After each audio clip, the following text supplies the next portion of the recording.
KTN Prime. Immunity for sitting heads. ICC state parties to discuss AU push to have untouchable president. We have seen lately that a number of officers who have left service have also become a security threat. Top security chiefs meet and resolve to profile all ex-cops. CORD demands the president appoints the commission of inquiry within 14 days. The court resolve opposition coalition on a warpath with the Jubilee government on security matters. And just what led to a Mburu man to cut and eat his son's ear? This is KTN Prime with Yvonne Okwara and Wilson Mburu.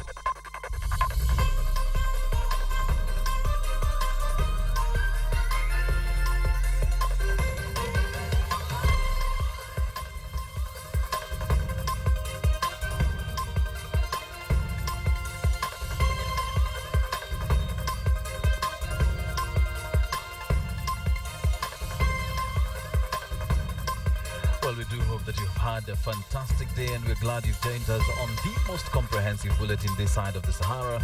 Good evening and welcome to KTN Prime. Many thanks for joining us in our bulletin today. Before we get into our top stories, just a quick reminder for you that Jeff Koinange Live has brand new timings this week, starting tomorrow and Thursday. It'll come to you at 7:45 p.m. just before our 9 o'clock bulletin, running all the way up until 9 p.m. It moves from the 10 p.m. slot to the 7:45 p.m. slot. That will be just before our 9 p.m. bulletin. That is the new timing. Remember to go on Twitter and use the hashtag JKL. We will see you all tomorrow for that one. But let's start off with our top stories tonight. And in just over 12 hours, the Assembly of State Parties to the Rome Statute will open at The Hague. Kenya is gearing up to present its amendment that seeks to give immunity from prosecution to President Uhuru Kenyatta and his deputy, William Ruto. Now, Kenya is confident its amendment will carry the day, but as Rita Tinina reports, the United Kingdom may turn out to be an unlikely ally for Kenya if Britain's amendment to have Uhuru and Ruto tried via video conferencing carries the day. With just hours to the start of the 12th session of the Assembly of State Parties to the Rome Statute in The Hague, African countries, which constitute the largest bloc of countries in the Assembly of State Parties, will be seeking to have their voices heard. It's going to provide a forum for African states to raise certain of the issues that are of concern.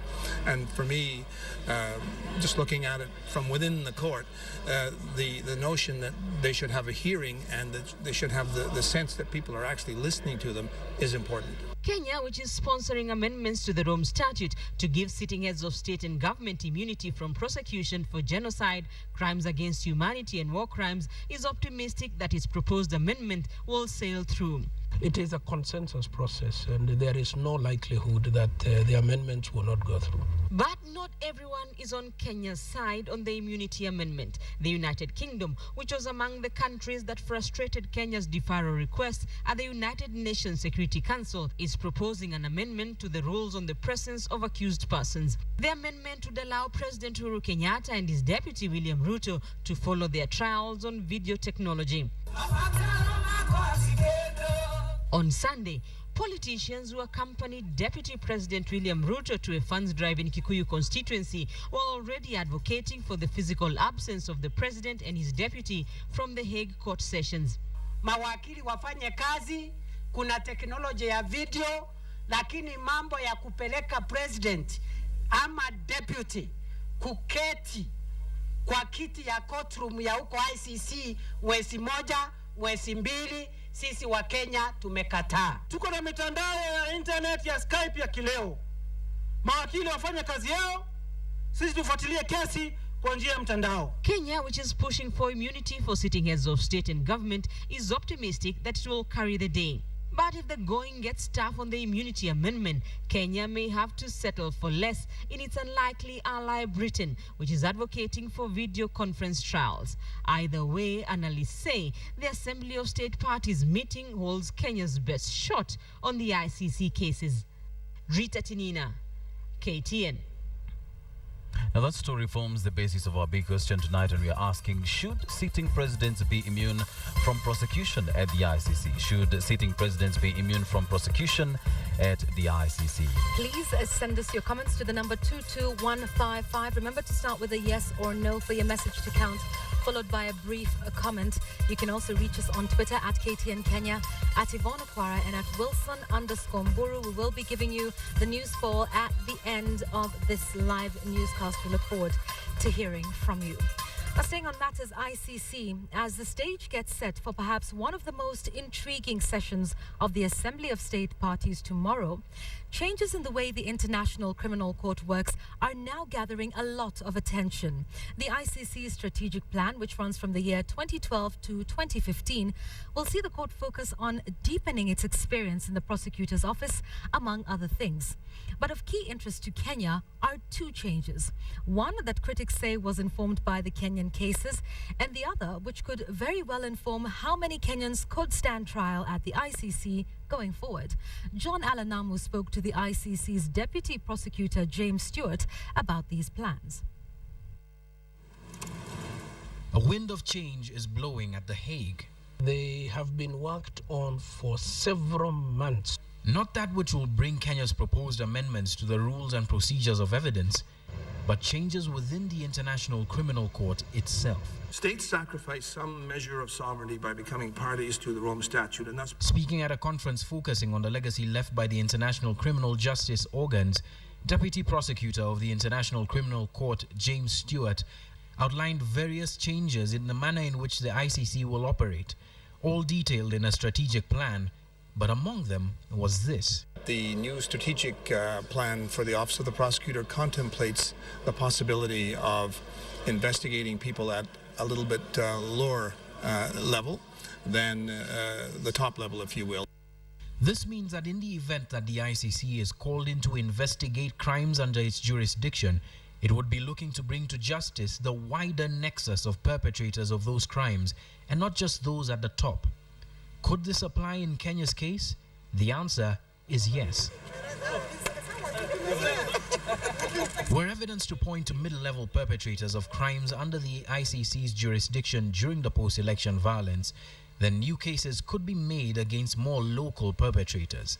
That for good tactical reasons, because it's often difficult to reach people through the evidence who are, we may suspect as being the most responsible, and yet there are people who are right out there that we could deal with. And in the absence of local judicial proceedings to try middle-level perpetrators, it's believed that this could help address what is being called the impunity gap. That is, the void left if only those accused of bearing the greatest responsibility for crimes are tried.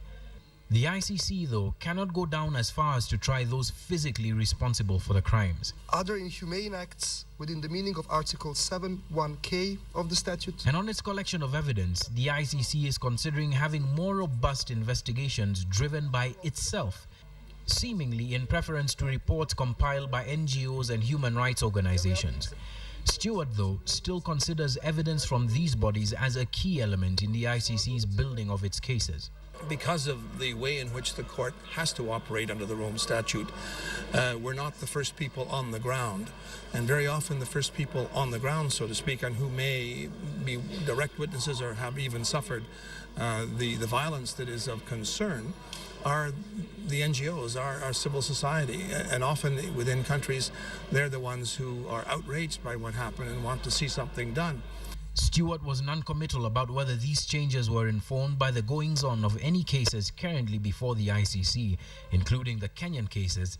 But given the public debate on the strength of the Kenyan cases based on evidence presented so far, some may be making those conclusions for themselves.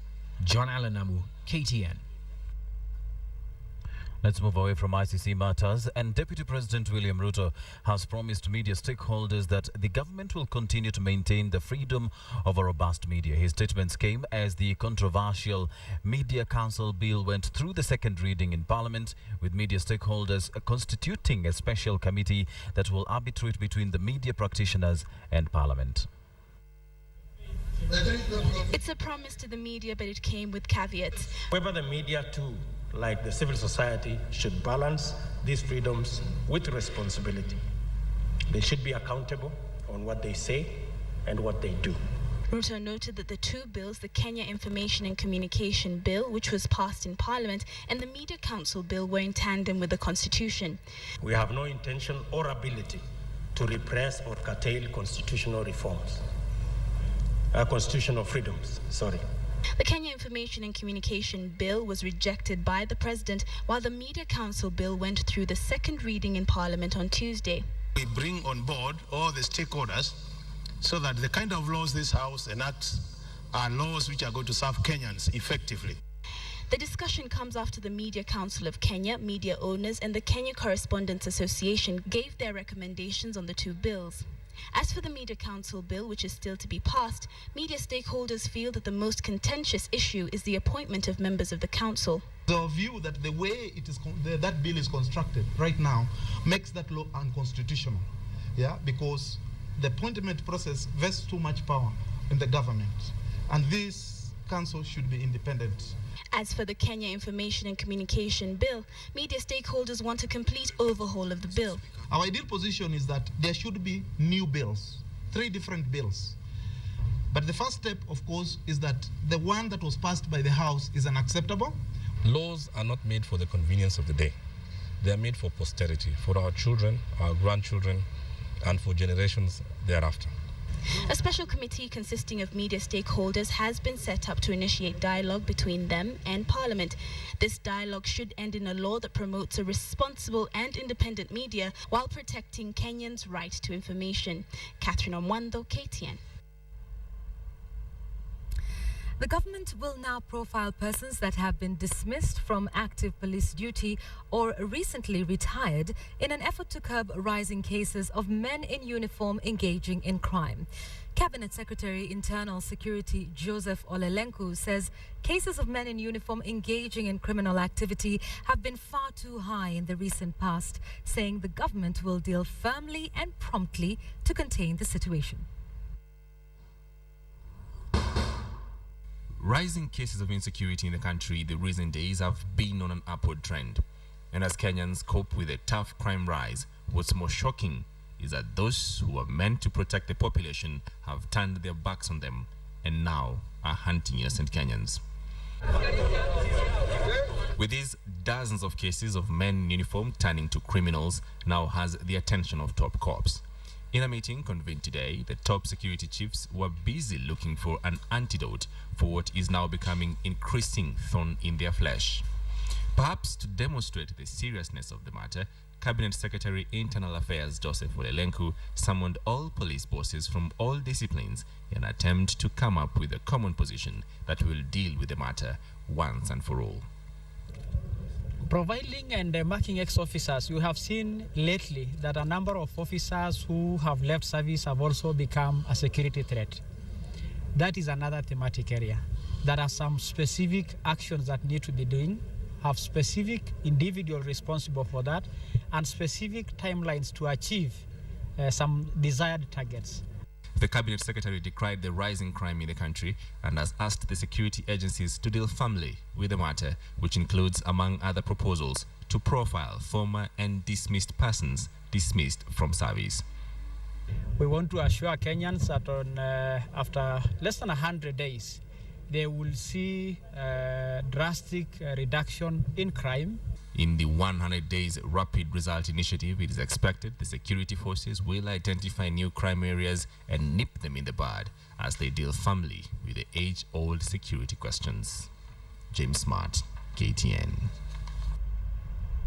Now, the Coalition for Reforms and Democracy Joint Parliamentary Group claims the Jubilee government is scheming to make Kenya a police state through what it describes as the notorious Nyumba Kumi project. CORD expressed concern over the escalating cases of insecurity in the country and accused the government of failing to provide security to its citizens. And in what appears to be CORD's strategy to pile pressure on the Jubilee government, the coalition has given President Uhuru Kenyatta a 2-week ultimatum to appoint a tribunal to investigate the September Westgate Mall terror attack. Patrick Amimo reports.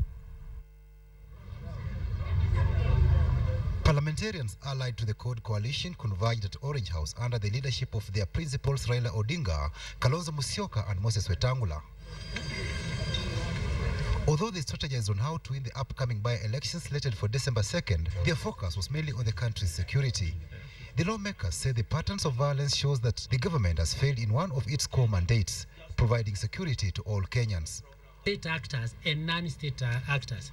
Former Provincial Commissioner Joseph Kaguthi has been appointed to chair a task force to spearhead the Nyumba Kumi initiative, which is a form of community policing. CORD lawmakers are faulting the move. CORD opposes the Nyumba Kumi project and condemns the inability of the government to secure the lives and property of the people. You don't just wake up one morning and say that's a response to what has happened, we are starting Nyumba Kumi, and that is going to be rolled out. CORD accused the Jubilee government of making public appointments that do not reflect regional and ethnic diversity of Kenya. The security docket was singled out. Evidence shows that security personnel in CORD areas are from particular ethnic communities, which is a matter of grave concern. We are also disturbed by the withdrawal of security detail assigned to the Senate Minority Whip, Senator Johnston Muthama. We read a sinister motive in this and demand the government unconditionally reinstates Senator Muthama's security. And even as the government officially handed over the Westgate Mall to its owners, CORD lawmakers say there is resistance from the National Intelligence Service, Kenya Defence Force and the police to establishment of a commission of inquiry on the September terror attack on the mall. In the aftermath of the attack, President Uhuru Kenyatta said the government will form a commission of inquiry to unmask circumstances surrounding and leading to the attack and crack the whip on those who could have slept on the job. The National Assembly probed the attack but has not tabled its findings. CORD demands the President appoints the Commission of Inquiry within 14 days from today. Otherwise, CORD will take any action it deems necessary in order to ensure the truth comes out. CORD lawmakers say they will oppose any legislation before Parliament which is geared towards emasculating non-governmental organizations. It will be interesting to see how the government will respond to the CORD coalition's demands. Pati Kamimo, KTN, Nairobi. Still staying on matters, Westgate and the mall where a terror mission took place 2 months ago, leading to the death of over 60 people, is no longer a crime scene. Police has now handed over the building to property management. Shop owners at the mall were also summoned for the second time by the mall's management to assess the damages and discuss the way forward. Gigirio CPD Vitalis Otieno maintained that security will continue to be upheld around that building as cases of looting have been reported over the past few weeks. The management is optimistic that business will be back to normal once all necessary procedures are completed. Experts are expected to start evaluating the damage on the building before renovation begins.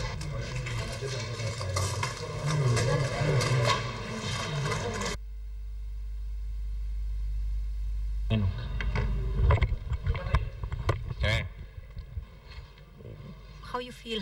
How you feel seeing all this? You know, we just did the beautiful business. We're having such a hope, having a nice business in this country. And now you see this destruction and all this smell, all this is bad. The door was not closed, so it was a walk through. Everybody was walking through there. Those people were around, so there was a lot of damage. We don't know what to expect. On a light note, we found, we have very comfortable rooms there, and we found a lot of bottles of whiskey and brandy. They're still there. You can see them. So the guys came there and they were having a nice time. Whoever it was, cigarettes, alcohol. So they had a nice time. We have nice rooms. I think they sat on the massage bed. We must secure the building because maybe they can be, because of some properties we are still around, and maybe because of in case of anything or any threat. So we are providing day and night security throughout. We have received only now back the ending of the building, so we have no information of whatever happened from 21st September up to today. They are basically going to check the structure of the building that was being damaged from the terror attack. The Kenya National Union of Teachers has come out strongly to condemn alleged fraudulent attempts by its rival union KUPPET to transfer over 4,000 NAT members to KUPPET. NAT is now calling upon the Criminal Investigation Department to investigate some officers in the Teachers Service Commission whom they claim worked with KUPPET leadership to unscrupulously steal NAT members. TSC Chief Secretary Gabriel Lengoiboni has since written to NAT saying the matter is under investigation and that the situation has been reversed. During a press conference held today, national officials Wilson Sosion and Mudzonzili stated that they will be swapping positions on 9th of December to pave way for Sosion to assume the Secretary General's position as Nzili takes the national chair's seat. That we swap positions so that we continue playing very well. If you look at it at the photo right behind here, Brother Muzo is seated to the right and I'm seated to the left. So in the future press conferences, you will find Brother Muzo sitting here as a chair and I'll be sitting the other side and we'll play a perfect game. After our protests, Teacher Service Commission, through their letter dated 5th November 2013, reversed 3,900 members who were migrated and procedurally to KUPPET. And we wish to assure our members that those who had been removed from our membership register can now attend our 56th ADC in Nakuru without any fear. And to a rather bizarre story now, and police in Maralal are searching for a man who allegedly cut off his child's ear and fed on it. The wife of the man says her husband arrived home drunk and demanded food, but when nothing was offered, he bit his wife, cut off his son's ear, ate it, and fled. This child, a 3-year-old, will grow up with 1 ear. Her mother from Shabab village in Mburu County will have to explain to him when he grows up what really happened. The story will have everything to do with his drunk father. This woman arrived at the Maralal police station early Tuesday morning to report that her husband cut off the child's ear and fed on it. Akambia mimi akwapi chakula, nimekosa chakula, mimi akanyonga hivi, akanyonga mimi nayafa, akakuta mtoto kwa kitanda, akanyonga yeye. Mtoto ni makatatu, kakula masikio. The story is that the husband arrived home drunk and demanded to be served with supper. Since the man left no money for food, nothing had been prepared. Upon learning that he was about to spend the night on an empty stomach, the drunk man pounced on the wife, biting and injuring her. And the next thing the woman saw was his husband with a kitchen knife grabbed their son's ear, cut it out and fed on it.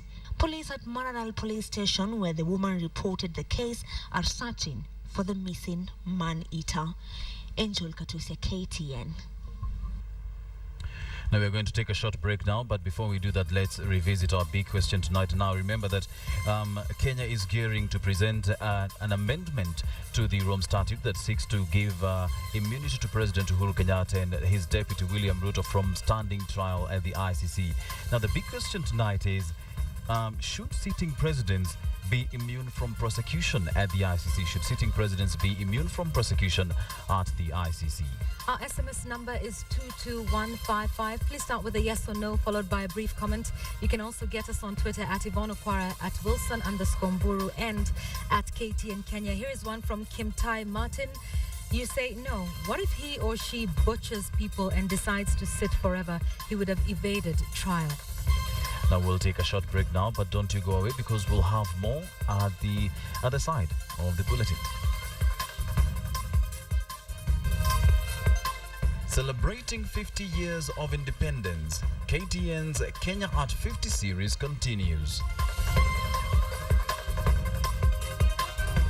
We'll tuweze kuavoid hii mambo ya hizi incidents za hivi wanashikwa na kuuawa, na tulisikizana na wao tukasikizana watakuwa wanafunga kazi saa 5 usiku. Kwa hivyo hatujui ilifanyika namna gani akawa anabeba hiyo masaa ya usiku.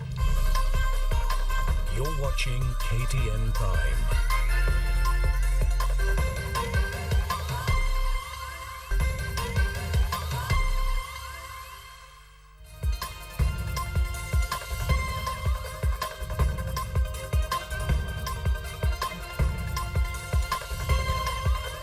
Now welcome back. We're glad you're watching KTN Prime.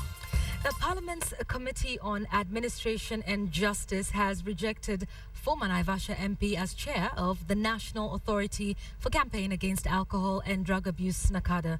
The committee recommends that John Mutudho be bypassed owing to his court cases, which the committee recommends should be concluded. Now, the parliamentarians have been grilling the former Naivasha Member of Parliament who had initially taken up the appointment by President Uhuru Kenyatta, but was forced to later rescind his decision to allow Parliament the constitutional mandate of vetting Mutudho.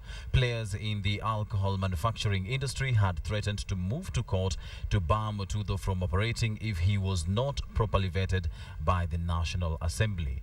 The Committee on Administration will now table its report to the floor of the House. Right, let's now go to our daily series up until December the 12th. That's Kenya at 50. Now, for Kenya to gain independence and break away from British rule completely, a constitution had to be formulated. This would be independent Kenya's first constitution. But what did the freedom fighters go through to get this crucial document? And how was Kenya governed prior to this? This is the focus of our Kenya at 50 series tonight. Kenya taifa letu tukufu, Kenya tunayoipenda. Kenya taifa letu tukufu, Kenya tunayoipenda. Kenya nchi tunayoipenda. Kenya nchi tunayoipenda. The Lancaster House Conference was actually a series of 3 meetings between 1960 and 1963, during which Kenya's constitutional framework and independence was negotiated. Well, a date, I cannot actually say a date of independence, what it's going to be, but we want it this year. During the period 1950 to 1960, Britain had introduced 3 constitutions. The first 2, imposed in 1954 and 1957 respectively, represented attempts by the colonial rulers to establish a constitutional order based on the philosophy of multiracialism. Under the Littleton Constitution of 1954, Africans were allowed to directly elect their representatives to the Legislative Council. The elections were held in 1957 and 8 African leaders were elected. They included Daniel Arap Moi, Ronald Ngala, Oginga Odinga, Tom Mboya, Masinde Muliro, Lawrence Ogunda, James Muimi and Bernard Mate. The first meeting was held in 1960 and chaired by the Secretary of State for the Colonies, Ian MacLeod, but there was no agreement and only an interim constitution was issued. The meeting was held because Kenyans, Africans in particular, had been objecting to being a British colony for over 50 years. Finally, the British government decided to invite members of Kenya Legislative Council to London to fully discuss the matter. After the first Lancaster House Constitutional Conference, the ban on nationwide African political parties was lifted and a leaders' conference was proposed for the March 27, 1960 at Kiambu. James Gishuru was confirmed as the acting president, Oginga Odinga was elected the vice president, Tom Mboya was elected as the secretary general and Arthur Ochwada the deputy secretary general. Ronald Ngala and Daniel Arap Moi were elected in absentia as the treasurer and deputy treasurer, respectively. The release of Mzee Jomo Kenyatta from prison towards the end of 1961 secured KANU's role in Kenya's political development. He was included in the KANU delegation to the Second Lancaster House Constitutional Conference in 1962. Kenya's Legislative Council then had members who belonged to various groups whose political beliefs were very different. They were colonial civil servants who were Europeans, elected members by Africans, Asians, Europeans. The Africans elected were of KANU and KADU, whose political beliefs were very similar.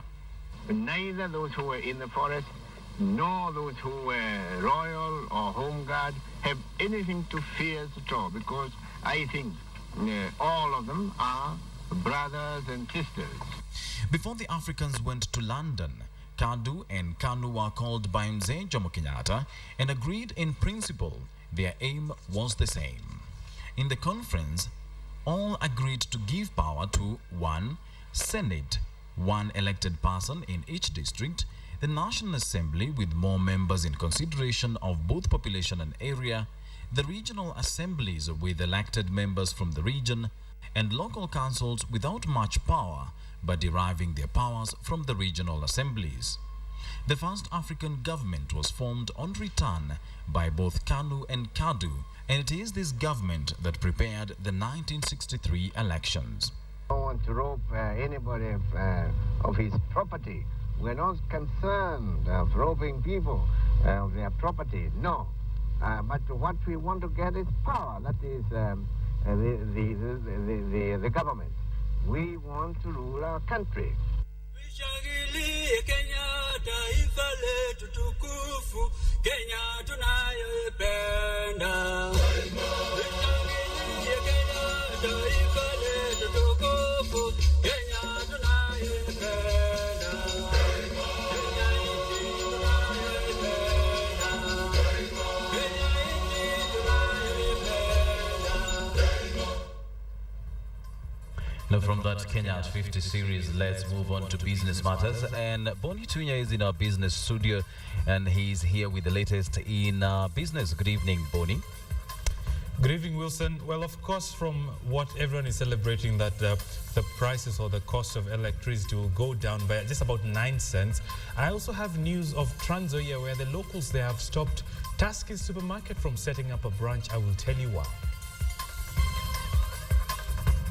Consumers relief as Energy Regulatory Commission reviews electricity tariffs downwards.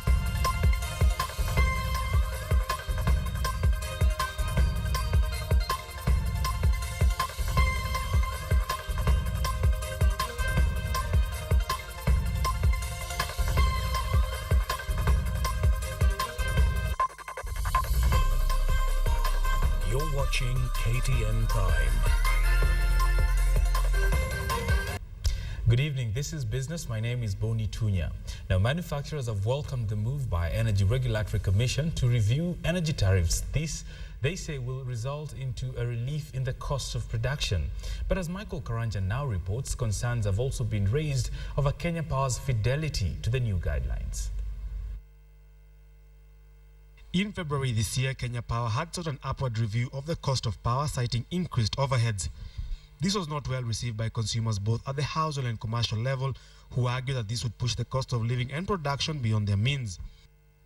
But the industry regulator has sought to allay such fears with a downward review.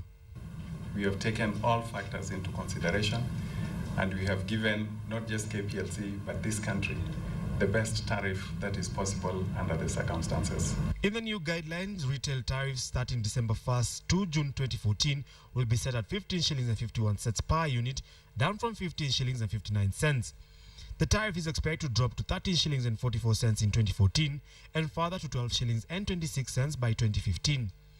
Though the initial drop appears minimal, it is expected to cushion the over 1.3 million small household consumers that consume 50 units and less. So the message to KPLC, please pull up your socks, do a good job, give a good service to the consumer, and we hope that the investors will also respond positively to this. The new tariffs, the Commission says, take into account the reduced reliance on diesel-generated power that forms a bulk of the power bill. However, this is excluding taxes and levies, which raises fear that Kenya Power may use other avenues to cushion itself from the lower tariffs. If everything goes according to plan, what should happen is 1 year before the tariff control period ends, the application should be received and the Commission should be in a position to review that, so that as the new tariff control period comes in, there'll be a new set of multi-year tariffs for the industry to work with. Manufacturers welcome the reduction in energy tariffs, saying this augurs well for investment in the sector, with the government also keen on increasing the amount of power on the grid. The government's plan is to add an additional 5,000 megawatts to the national grid in the next 6 years. 2,600 of these is going to come from coal and natural gases. But what remains to be seen is whether these projects will be on time or whether ERC will again be forced to adjust the tariffs upwards. Michael Karanja, KTN Business. Right, thanks, Michael. Now, the 13-kilometer outer ring road is expected to be upgraded to a two-lane dual carriageway in a project estimated to end by the year 2018. This follows the approval of 10.2 billion shillings by the African Development Bank for the construction work. Now, according to AFDB Regional Director for Eastern African Region, Gabriel Negatu, the financing is a mix of grant and loan, with the government of Kenya expected to co-finance the remaining 850 million shillings of the entire project. Now, upon completion, the key outcomes of the project will include improved property values arising from reduced congestions and improved business environment for informal traders, owing to access to new market facilities and improved sanitation.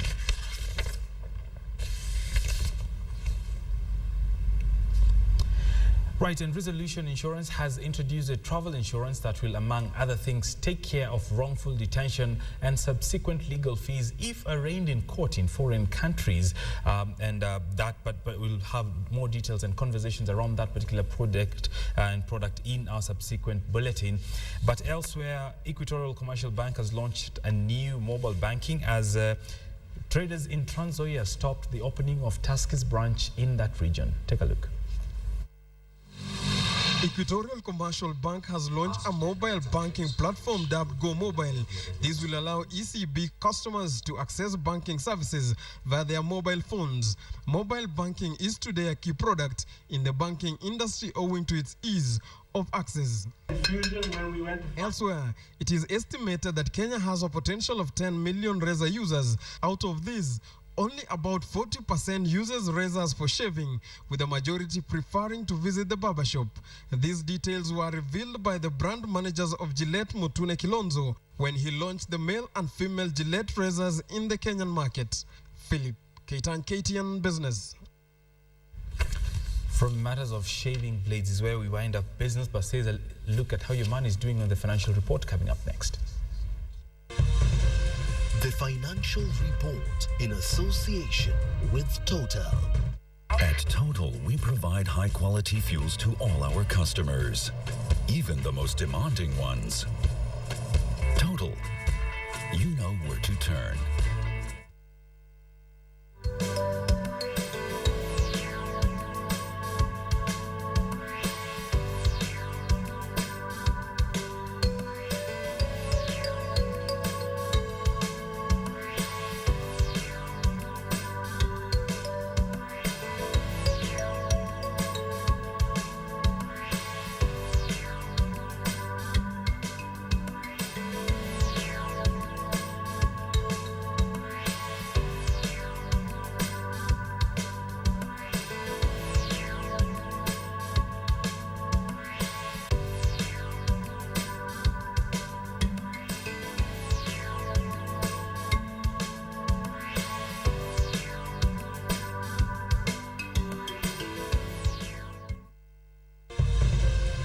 Financial Report. Right, that's just about all the business we had for you on the day that the ERC announced a reduction in power cost, but it may take you a little longer to enjoy that. My name is Bonnie Tunya. I will see you again tomorrow. Thank you much, Bonnie, for that. We'll, of course, be waiting to hear what you have tomorrow.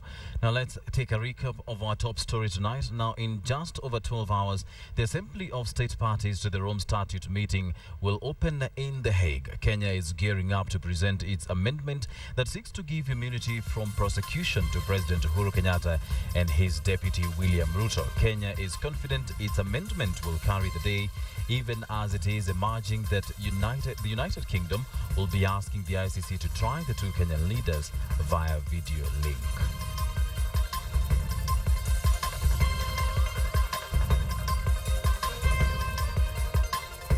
The President Uhuru Kenyatta is in Kuwait targeting to attract investments and financing of development projects in the third Africa-Arab Summit. The president will also separately hold talks with the leaders of Kuwait, Qatar, United Arab Emirates, Saudi Arabia, Bahrain and Palestine to discuss joint financing mechanisms for development projects to promote trade and investment, global fight against terrorism, human trafficking and piracy. Now, Africa continent continues to lag behind in attraction of foreign direct investments compared to other continents, and hence the Arab world is expected to help bridge this gap.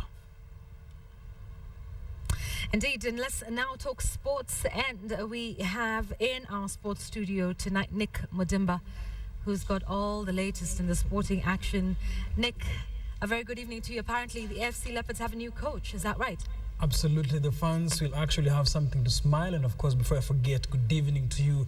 And in sports tonight, we have lots of action for you, including how Kenya has reclaimed its action-packed hockey status, and of course, more on AFC Leopards fans who now have something to smile. All that after a short break.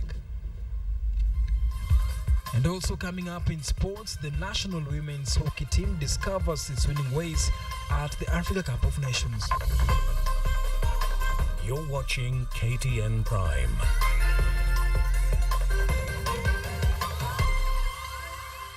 It's time now for sports. I am Nicholas Mudimba. It was redemption day for Kenya's hockey teams at the Africa Cup of Nations Hockey Championships at the City Park Stadium.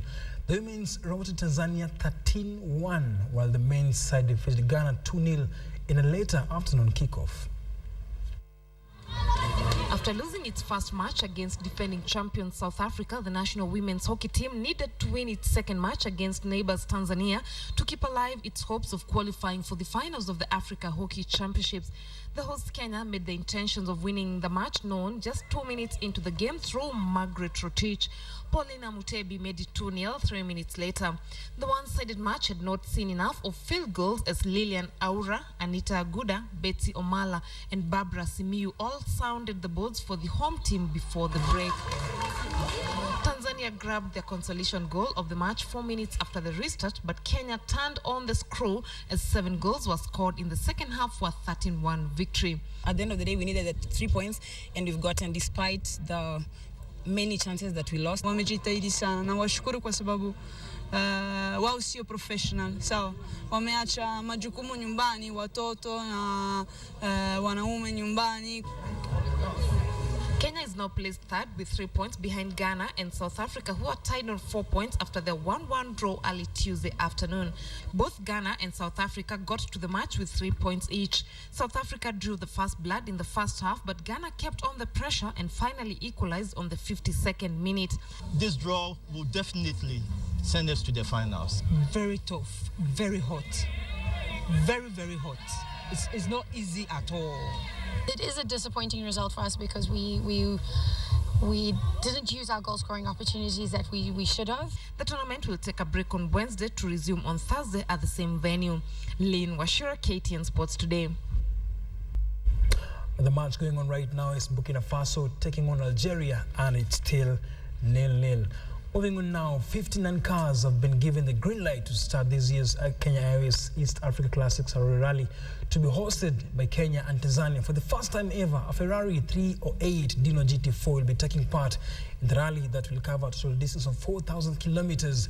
Only one car from Nairobi has not been checked and will be done tomorrow. This year's rally has attracted a total entry of 60 cars. The rally will start on Thursday 21st and end on 29th of October at Saranda White Sands in Mombasa. A team from England, Sentable, sponsored by Prince Harry and Prince Isu, is also participating for the first time. Ian Duncan will be accompanied by his national navigator, Amar Slash. Other drivers will be flying the Kenya's flag high include national champion Balev Chaga, Big Gun Alster Kavina, Samir Han, who is a first officer with the Kenya Airways Boeing 767, will also be taking part.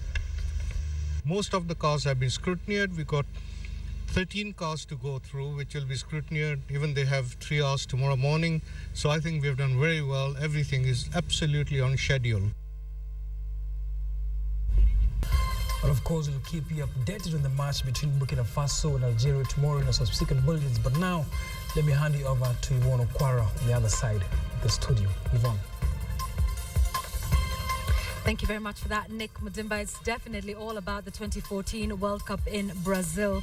And thank you for that. Of course, we will see you again tomorrow. Let's now wind up our bulletin by taking a look at your comments on our question of the day. Yes, and in our big question tonight, we did ask, should presidents be immune from prosecution at the ICC? Should presidents be immune from prosecution at the ICC? Now, due to technical hitches, we did not manage to get the percentages from the SMSs, but we have responses, a lot of responses, I must say, from Twitter. Indeed, and here is one from Francis Maisha. You say, no, the days of dictatorship are long gone and no one is above the law. And I'll read one final one here from Ken Abade. You say, no, nobody would get justice in their lifetime, especially in cases of Africans presidents for life. They'll use the presidency as a shield. Now let's take one here from Luby, who says, back to Kanu days when the president was above the law while in office. Well, there's another one here from Jeff Covetti. Yes, Jeff Covetti says they should not be immune. Presidency will be a way of criminals to undermine justice. Indeed, thank you so much for joining us in our bulletin tonight. A very quick reminder for you, Jeff Koinange Live from tomorrow has a brand new timing from 7:45 p.m.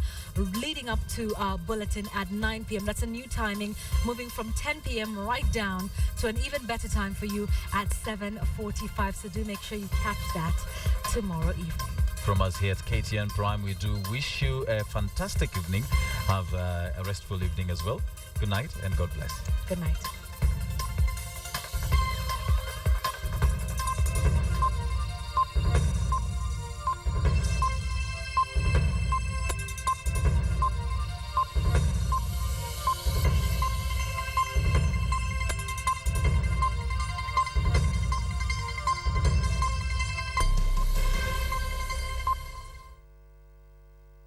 Oh.